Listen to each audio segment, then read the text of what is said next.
Hi, my name is Farah Chen. I am here at the 2018 Canadian Science and Policy Conference here in Ottawa. And joining me today is Monica Granados.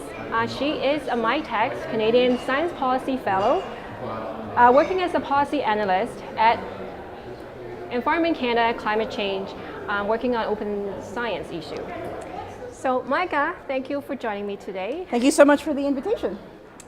Can you share with me why is your work important as a policy analyst at Environment Canada and Climate Change? Yeah, so I specifically work with the communication and open science section. And this is a way for me to work on one of the things that I am most passionate about, and that is open science.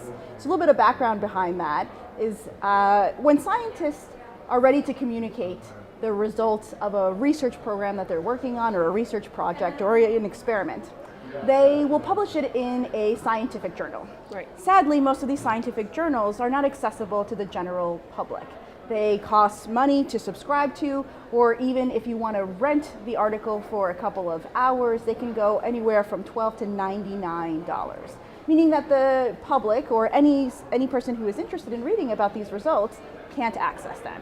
So what we're working here at Environment and Climate Change Canada in the Open Science section is that we're sort of taking the lead with the science-based departments and agencies, trying to make the science that the government is doing through these science-based departments and agencies more accessible to Canadians. So we're trying to make these results, these publications, more open, the experiments more open, and really just more transparent, and working with the general public and Canadians to help them understand what the kind of science that we're doing in the government of Canada. Mm-hmm. And here this morning you participated in a session, improvisation for science communication.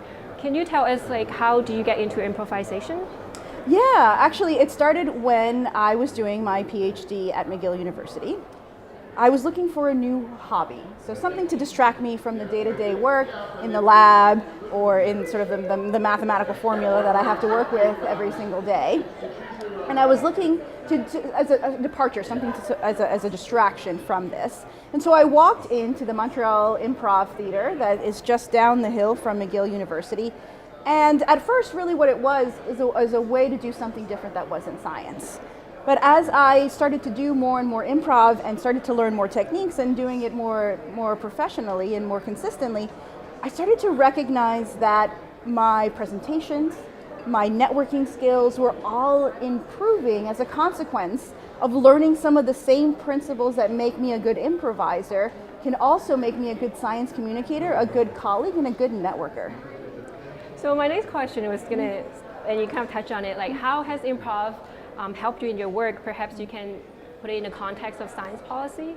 Yeah, absolutely. I mean, just similarly to why open science is really important to me, this idea that I think that science belongs to everyone. It's a public good that should be accessible to everyone.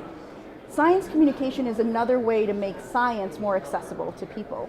And so for me, the improv has helped me become a better science communicator so that people could understand the type of science that I'm doing, or even the type of science that the Government of Canada is doing, so that it's more accessible and more transparent. So I think those kind of two ideas go hand in hand, all sort of working to make science more accessible. So thank you, Monica, for your time and your insight.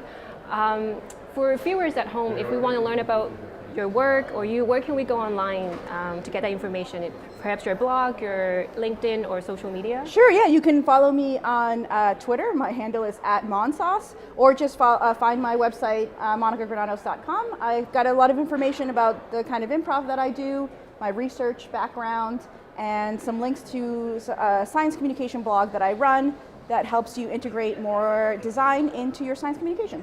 Okay, so thank you, Monica, and thank you again. I hope that you enjoy the rest of your time here at the CSPC conference. Thanks so much, Vera.